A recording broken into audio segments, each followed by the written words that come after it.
This week on the CNET Tech Review, Motorola's Droid 2 goes global, Google Chrome brings websites to the web, shopping apps for you to tap, and the Samsung Nexus gets its S kicked. It's all coming up right now.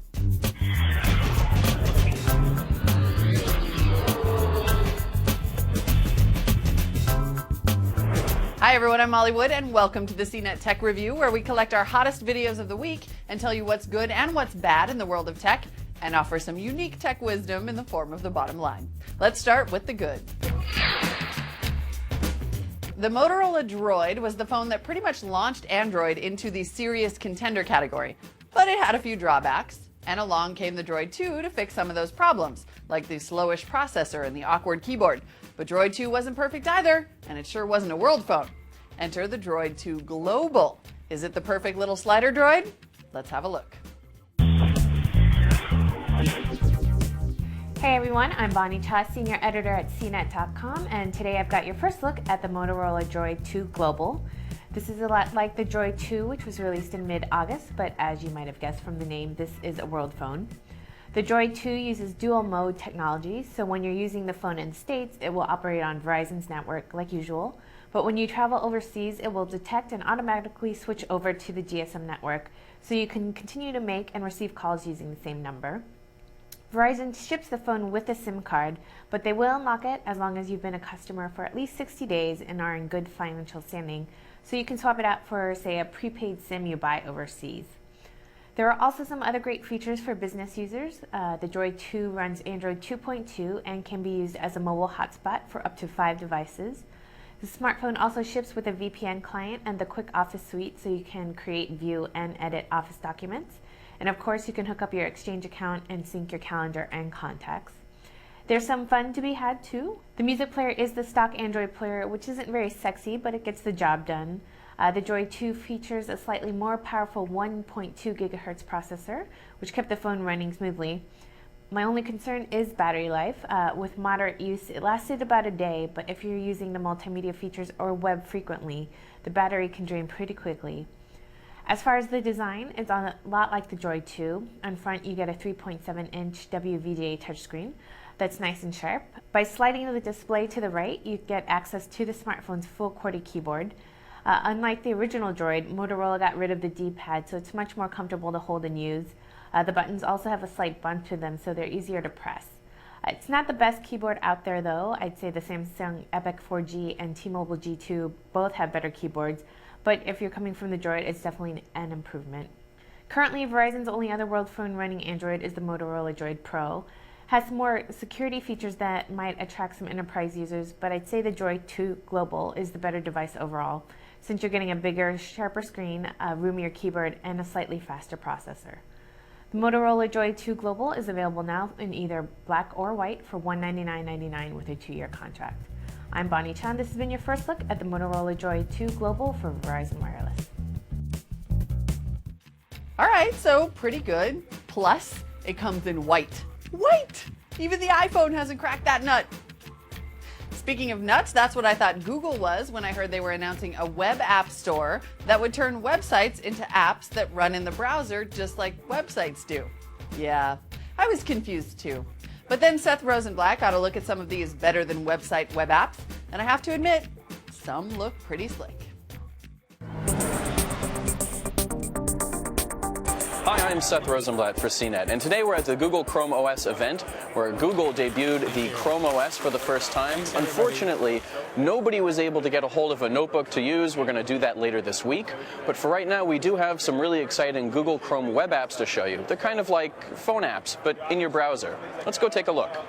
This web app that we're looking at is called Aviary. Aviary is an already existing HTML5 based image editing suite on the web. And even though they're already on the web, they've gone ahead and created a Chrome web app for people to check out. One of the nice things about it is that you don't have to sign in, you don't have to log on like you do with the standard Aviary app. You just jump in and start editing your image right away. You see it has controls like rotate, crop. You can maintain proportions if you want. Choose preset sizes. There are quite a bit of neat things you can do here, and it's all within the browser. We're here at the Sports Illustrated web app, where you can explore your favorite sports teams, your favorite scores, read Sports Illustrated's well-known articles, and the killer feature, I think, is checking out their Chrome web app photo gallery, which you can see extremely large photos load very, very fast, and these things are just beautiful. I mean, look at the resolution on those, the colors pop.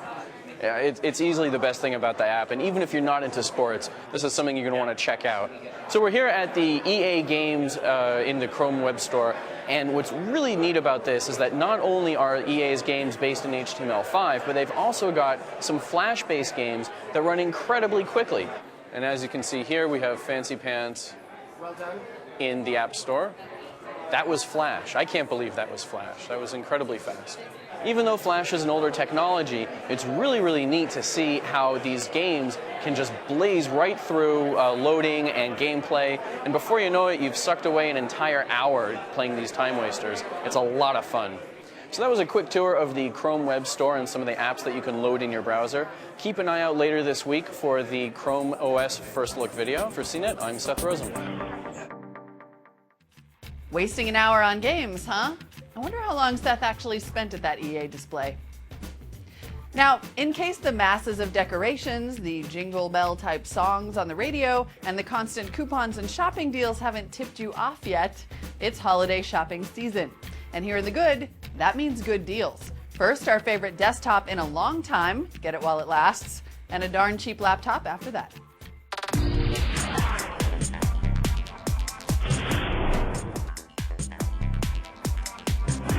Hi, I'm Rich Brown, Senior Editor for CNET.com. Today we're going to take a look at the Velocity Micro Vector Holiday Edition.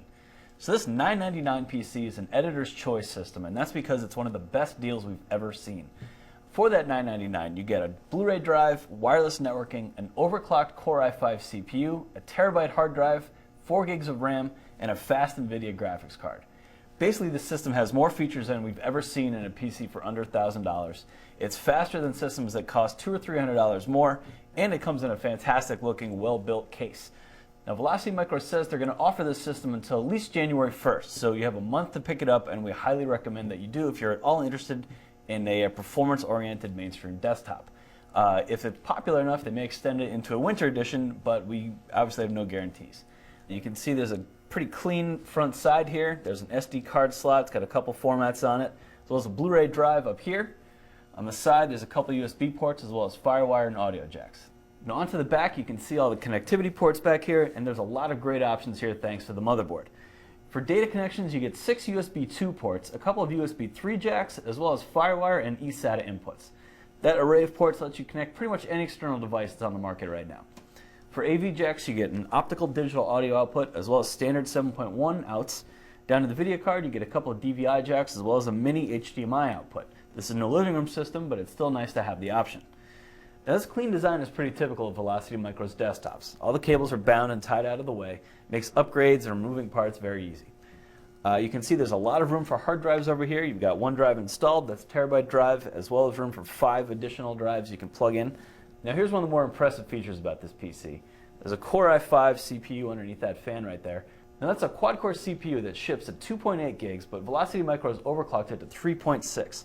Now that overclocking is impressive for a few reasons. It gets you better performance, that's pretty obvious, but Velocity Micro also managed to do it with a stock fan, so that means you don't have to pay for liquid cooling or some other feature that would add to the price of this PC. Also, we found that the overclocking is rock solid stable. And we know that's because it had no problems on our stability test.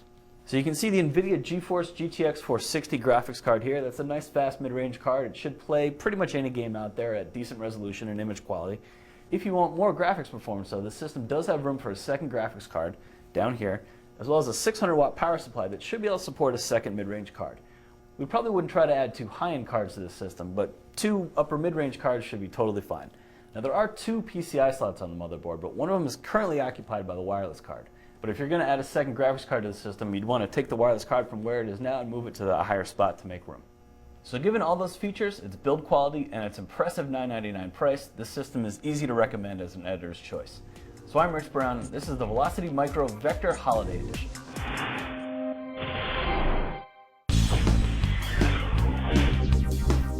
I'm Dan Ackerman, and we are here taking a look at the Acer Aspire AS7741Z That mouthful actually kind of caught my eye because this is pretty much the least expensive desktop replacement 17-inch laptop that I have seen for the holiday season 2010. You can actually find this guy in retail exclusively at Walmart, although there are similar versions you may be able to find at other retailers. And the reason why they can cram this big 17.3-inch screen into a system that's under $500 is because inside it's actually pretty much the same as a lot of these super inexpensive 14 and 15-inch laptops you're going to find. Usually with the 17-inch models, you get more powerful processors, bigger hard drives, more bells and whistles. What they've really done here is take one of those super low-end mid-size laptops that use the dual-core Intel Pentium P6100 CPU and just given it essentially a bigger screen and a separate number pad, and dressed it up in a body that's mostly plastic. It's got some kind of plastic that looks like brushed metal right here. The construction, a little bit again on the plastic side. The keyboard, a little too much flex for me right there in the middle, but it's not a terrible keyboard. You do get an HDMI output for outputting high definition videos to a big screen TV if you feel like doing that. The screen itself has actually got a 1600 by 900 resolution. We were a little afraid when we first saw this, based on the price, that it was going to be a 1366 by 768 screen. Fortunately, that is not the case. For under $500 in a 17-inch laptop, I guess that's about as good a resolution as you're going to find. It's got 3 gigs of RAM. Again, it's got that very basic Intel dual-core CPU, which means it's good for web surfing and email. And we were able to play, high-definition video files back without a problem and watch some online streaming video.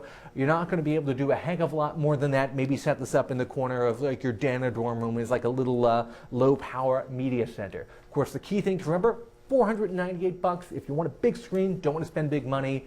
Pretty much the only thing that we've seen this holiday season. I'm Dan Ackerman, and that is the Acer Aspire AS7741Z. Can you believe we've gotten to the point where a quad-core desktop is under $1,000 and a 17-inch laptop is under $500? These are crazy times, people. And while you ponder those deep thoughts, let's take a little break, shall we? But don't wander off, because we'll be right back with more tech review right after this.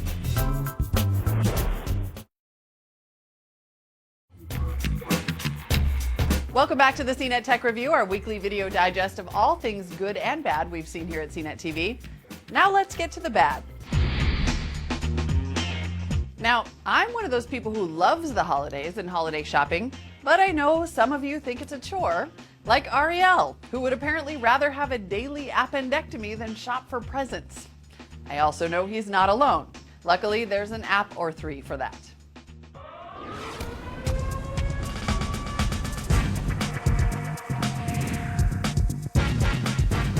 If you're anything like me, you hate Christmas shopping and you haven't even started yet. I'm Ariel Nunez for CNET.com, and I'm here to show you a few apps that can help you with your holiday shopping this season. Now, Better Christmas List is a good starting point. You can list everyone you need to shop for, divide them into categories, set budgets, and track spending. There's also an archive feature so you can remember what you got people when you have to do this all over again next year. Now, if you just don't know what to get someone, Giftmeister can help.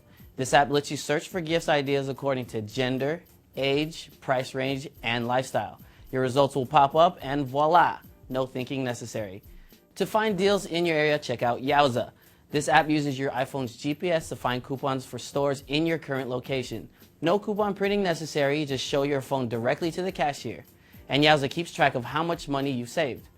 And when you're out in the malls fighting the crowds, Amazon.com can help you get home as soon as possible so you can just order your gifts online. Use the scanning feature and Amazon will search its database. You can even order directly from your phone. So hopefully this will ease your holiday insanity so you can focus on the more important things this season: eggnog. I'm Ariel Nunez for CNET.com. Happy holidays.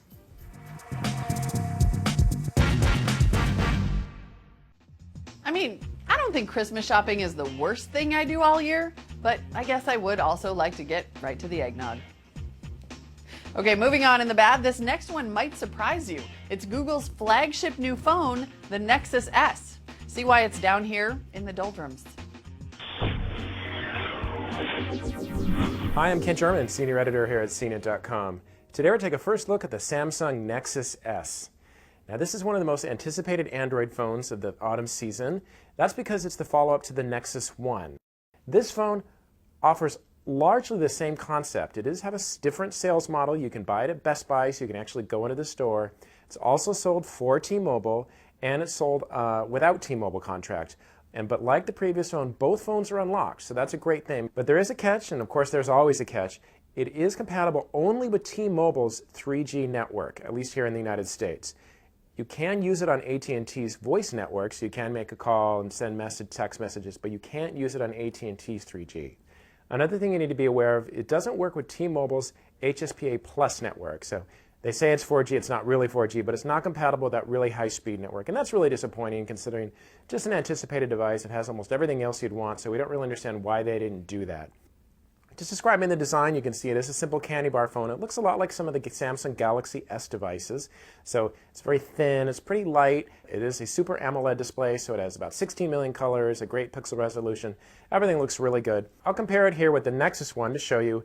There's somewhat similar as far as the candy bar shape goes, but certainly the Nexus X is a little slicker, just has a little more of a futuristic feel. Definitely the Nexus one feels a little weightier. A couple things to note about the Nexus S design. It does have a contour display, and so what that's supposed to be is the display is supposed to be curved. It actually is. It's very slight. You have to look at it very closely. I'm not sure I see that at all. I mean, I don't notice a difference when I hold it against my head, and I think if you really wanted to match it, you'd have a pretty small head. It has a front-facing VGA camera in addition to the camera on the back, and there's also a flash in the back. Also has an NFC chip. Now, that's a technology that isn't used much here in the United States yet, but it would allow you to actually use your phone as a wallet and buy certain things and deduct money from a mobile account. Not a lot of merchants have really caught onto that technology, so we'll see that development, but it does have the capability. Also, you'll be able to do VoIP calling, and it is the first Android phone with Gingerbread, which is the latest version of the Android operating system.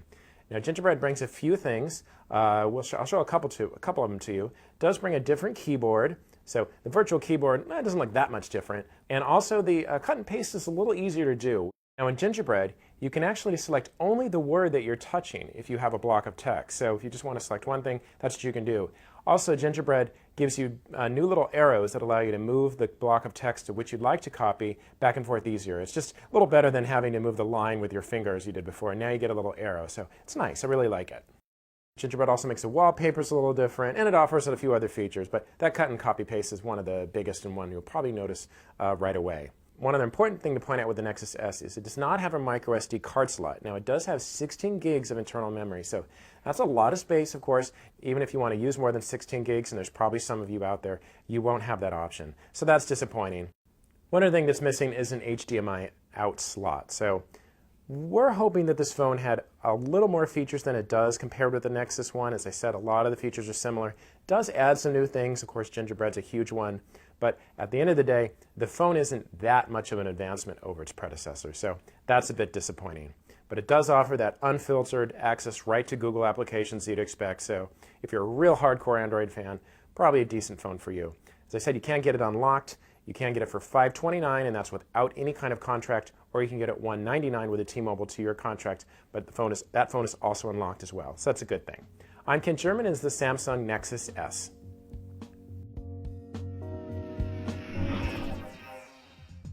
Man, I gotta say, that phone is a bit of a letdown. I mean, I think the front-facing camera is a must-have, but there are so many phones coming out early next year. I just don't think this phone is a must-have, which is a bummer, because I really wanted to love it.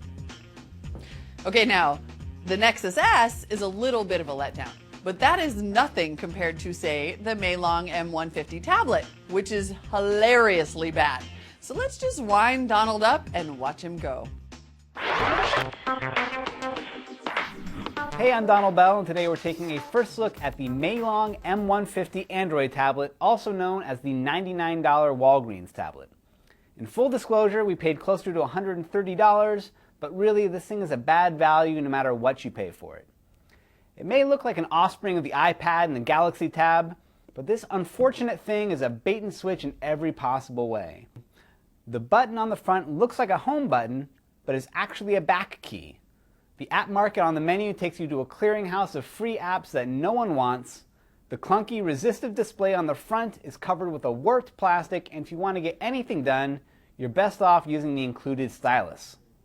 All of the icons for the stock Android 1.6 apps have been given a pointless makeover just to ugg things up. And if you want to sync this back to your computer, good luck. The port on the bottom here that looks like a dock connector is actually there to work with this included adapter, which adds 2 USB ports and a feature we've all been asking for, an Ethernet port.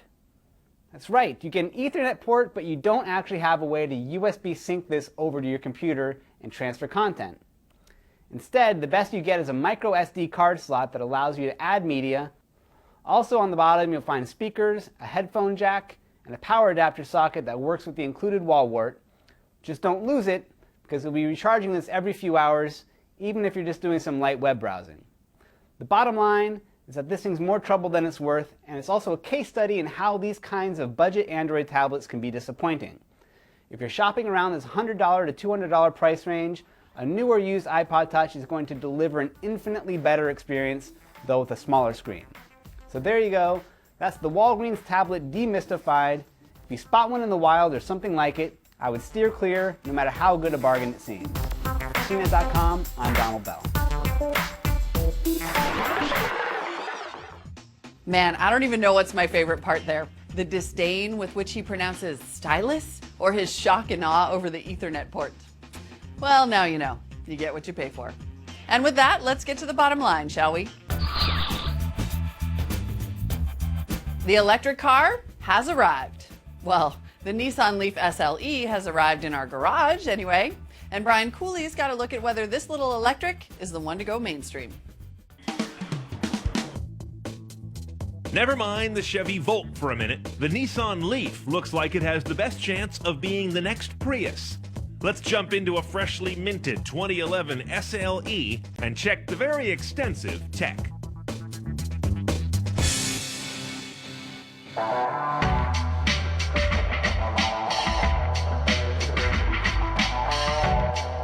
Devoid of any General Motors baggage or powertrain definitions that dog the Volt, the Leaf is inarguably electric, and it hails from a respected brand of modern and often efficient cars. Being Japanese, just a bit quirky, and priced right, as long as the feds stay in the tax credit game, don't hurt either.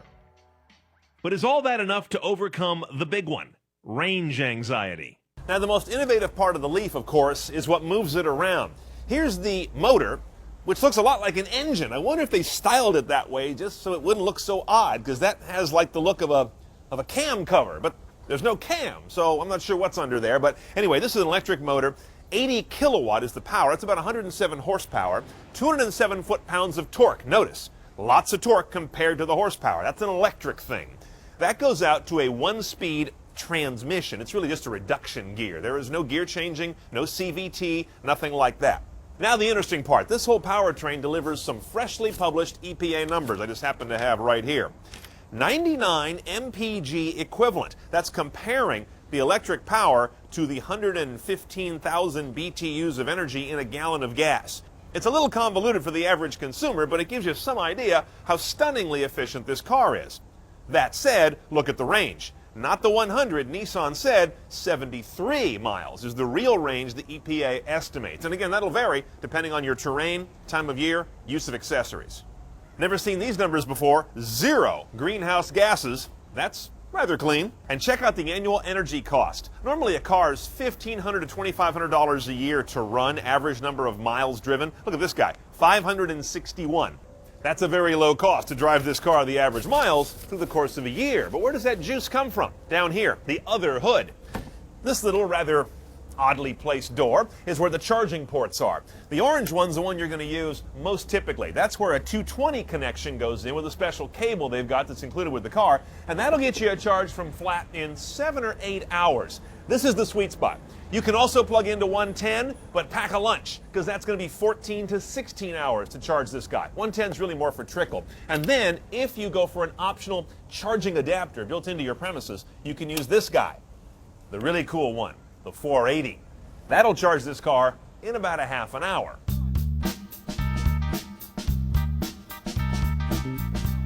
Okay, inside the Leaf, you're not going to forget you're in a Leaf. No one's going to say, am I in an Altima or a Sentra? It's a completely different cabin than any other Nissan. You've got the eyebrow design and then the main LCD screen. Notice, not a single wagging needle in the entire IP. No gauges, all displays. Let's take them in order. Up on the eyebrow there, you've got some energy information, your speed, time, temperature, a lot of the basics. Now down here in the main display, things get really interesting. On the left is your battery temperature, the nearest thing to an engine temperature. Across the top, that row of rings, that's not an Audi logo gone nuts. That is your regen or power dispersal thing. So it's telling you if you're recapturing energy to the left of that brake, where the little blue circular arrows are, or how much power you're discharging the farther you go to the right. Just a stylized way of showing what could be done with a needle. And then on the right's the one you're going to be looking at all the time with nervousness and a roiling gut. That is your level of charge. And next to that is your projected remaining miles. Now that's a guesstimate I find that doesn't always seem to agree with the battery charge level, but I'm not the expert, the computer in the car is. This little blue button here and the one on the steering wheel, they're unique to the Leaf. The one over here on the right takes you to the Leaf Master menu. All kinds of good stuff here. Driving range tells you, like you might imagine, how far you can go and where there are charging stations within that range of how far you can go. There's also a shortcut to that exact menu right here on the wheel. It's the button. When you just looked up and realized, I got about a bar or two left and I got a long way to go. You hit this guy and it'll take you to the nearest and your SAC bomber range map. Now the last thing on Leaf 101 is how to drive this thing. You've got the usual pedals down on the floor. This is a steering wheel. You've seen one of these before. That's not standard. That's the goofiest shifter ever made. So what you do with that guy, according to this map right here, is you slide it over, kind of Prius-like, and up for reverse, which seems a little bit odd. Wouldn't you slide it over and back for reverse? And then to go and drive, you do, yes, exactly the wrong thing. You pull it over and go back to go forward. I'd have swapped those.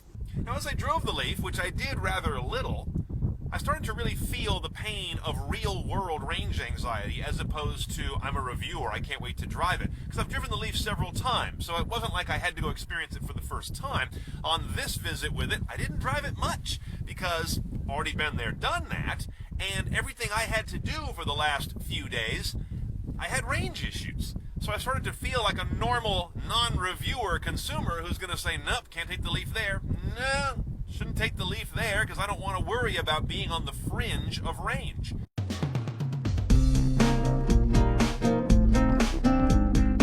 A 2011 Leaf SLE will run you about 33 grand, just like we saw it. Now, deduct a federal tax credit that is currently maxing out at $7,500. But that's not a rebate or cash. It's a credit to reduce the amount of tax you owe the feds in the year you buy the Leaf. If you normally get a rebate at tax time, then there's no tax bill to apply the credit to and you just pay for the Leaf yourself. And that tax credit cannot take you into a refund in and of itself. So you want to buy this car in coordination with your accountant and not take tax advice from me. The bottom line this week, it's not easy being green. Saving the earth isn't always convenient. Sometimes it's downright terrifying and funny looking. But hey, it's tough being an early adopter. You can see the rest of that Leaf video over at CNET TV. And that's it for this episode, but come back next week when we'll have a brand new edition of the CNET Tech Review. Until then, there are tons of great videos available every day at cnettv.com. See you next time, and thank you for watching.